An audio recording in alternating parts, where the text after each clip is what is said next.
Hey, what's up, everybody? BDO44 coming at you with another video. I just realized that I did not weigh in at all on Quinn Snyder stepping down from Utah Jazz as head coach. I'm not sure if he had any other titles there. I'm not certain, but I know he was coach for certain. And no, I don't believe he did, because I think Ainge is president of basketball operations. I believe that's how that goes at this point. You're just looking at a Utah Jazz team that we knew as soon as the playoffs began, basically, that if things didn't go, wildly beyond their expectations, that they were basically in for a blow up. Now, the blow up process, it doesn't always unfold in ways that make a whole lot of sense to the public.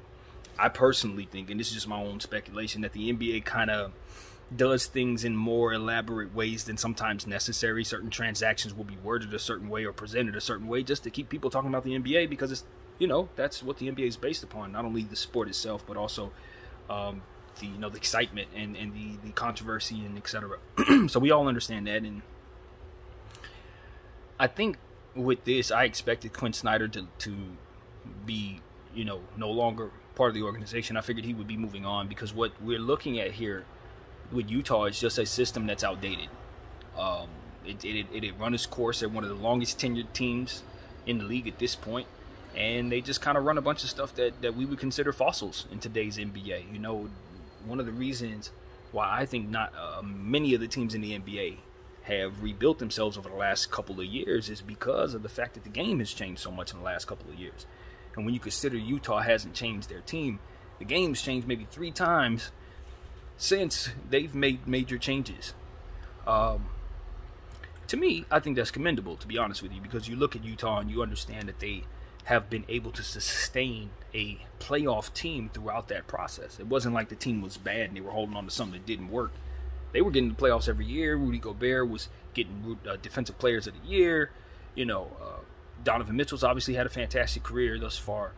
Utah has been good, and it just hasn't been enough for them to get a championship, and I think they're tired of not being good enough. They've, been in Utah for 50 years or something like that, and I don't think they've won a championship at all. I don't believe they have. They might have won one in New Orleans, but I don't believe they have one with the Jazz. So when you think of the fact that they had John Stockton, Karl Malone, Jeff Hornacek, late great Jerry Sloan coaching the squad. You think about the eras that they've had after that too, with Boozer and Darren Williams and AK-47, and they've had some good teams, but they just have not been able to find themselves a championship. And at this point, they've brought in Dwayne Wade as part of their ownership.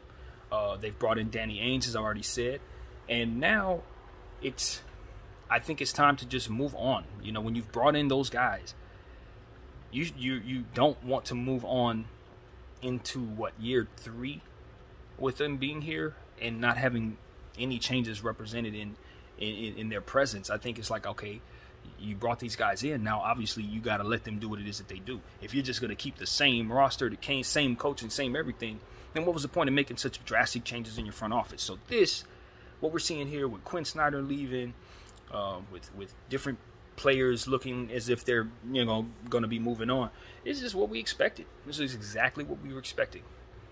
Nothing is surprising here at all, in my opinion. I expect Rudy Gobert to be moved, but I know a lot has been said about Donovan Mitchell and whether or not they will move him. Obviously he's from New York, so much has been said about his prospect of being a New York Knick. It's hard to say, because for me, I think Donovan Mitchell is home. He is his franchise, and what they're going to do is get rid of all of everything and start fresh. And the way I look at it is, Donovan Mitchell is the type of player that can really play in most systems. Like a good majority of systems, he's going to flourish in and be a designated scorer that can give you upwards of 30 points. Plus, and even better in the playoffs, as he's already proven. If he just wants to leave Utah and just wants to play in New York, maybe he'll be happy with his environment. But to be honest with you, I don't think leaving Utah is just necessarily the best move for Donovan Mitchell. When you have your own team, and you've already well established yourself as an all-star there, well on your way to having your number up in the rafters, and you've stuck with them for a bunch of stuff that didn't really necessarily work, but they were still good enough to get you in the playoffs every single year. And then they bring in who? Danny Ainge? That's the pick hoard, right? He loves picks. He's one of the reasons why the Celtics are in the finals right now, is because of all those picks he hoarded to make sure that they were as good as they are today. That's how they got this damn good defense. It's because of all those picks he made sure they had. And then they bring in Dwayne Wade. You know what Dwayne Wade's about.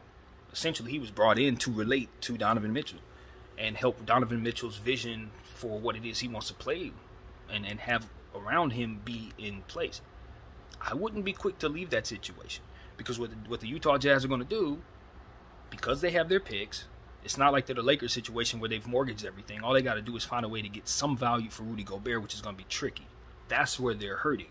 But aside from that, you move a couple pieces here and there. Maybe you take on the Russell Westbrook contract from the Lakers, free up some cap space there very soon for yourself, and you can retool, maybe trade for a pick or two, get you a big-time player in the draft maybe next year or whatever, tank this season.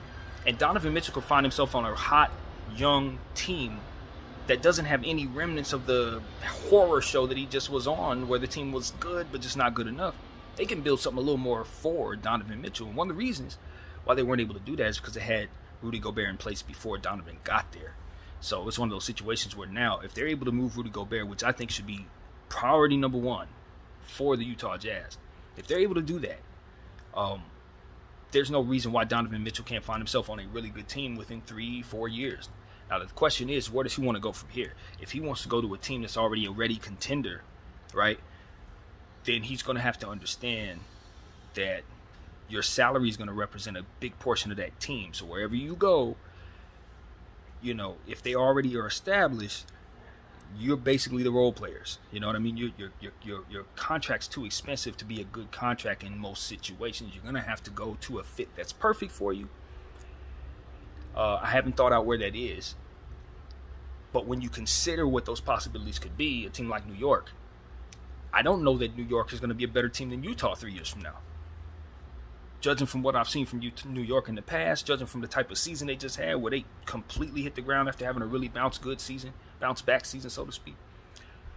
I have more faith in Utah's front office and their trajectory as a team and a franchise, with their rebuilding process beginning right now, than say taking Donovan Mitchell to that up and coming Eastern Conference, dropping him on the New York Knicks, a team that has a lot of things that they need.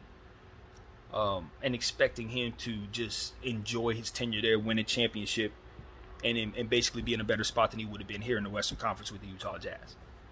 Now, that's not to say that I've thought out every situation. And there are certainly situations you could probably jump into and contend. But once you leave a situation where you're the man, you don't get that back. I'll tell you that right now. You never get that back.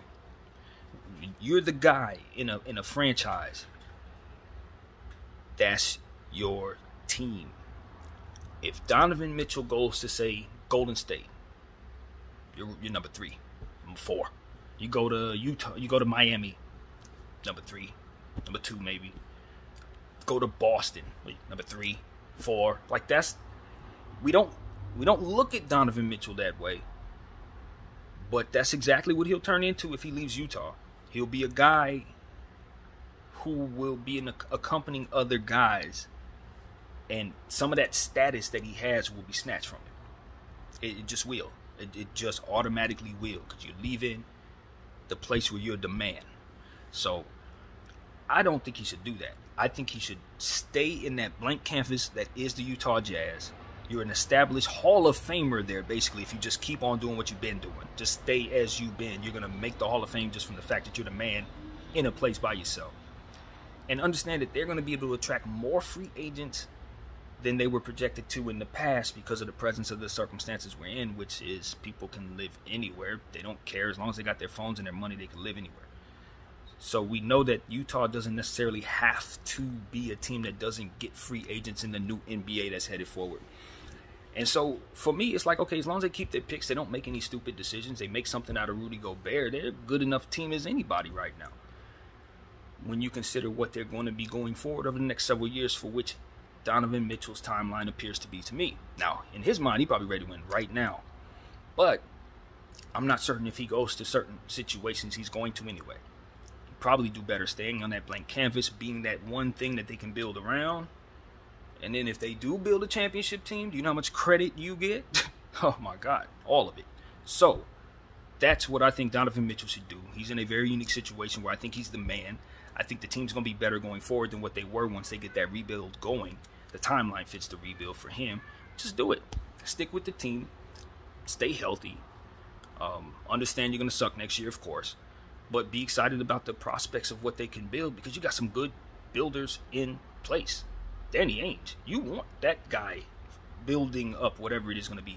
You know what I mean? It's not like you're in a situation where you don't trust the front office. See what I'm saying? They got a brain trust. I'm like, man, I'm trying to find a way to get to Danny Ainge because I know he's going to make sure this team's good at some point. I want to get to where the way it is because I know they're going to get good soon enough. And if I'm thinking like that as a fan, then maybe some free agents are as well. So I would stay in Utah unless I just want to go home. You know what I mean? Unless I want to go home. But understand, going home does not equate being happy, especially when it comes to going to the New York Knicks. I've been on the surf for 37 years. I've been watching people go home to the New York Knicks my whole life. None of them happy about it. None of them. None of them. None of them. None. 0% have been happy about going home to the Knicks. So, take that into consideration, Donovan. I personally think you should weigh your options entirely, not just the angles I see. But that's my opinion, man. That's what I got. BDF 44. Thank y'all for watching. I'm out.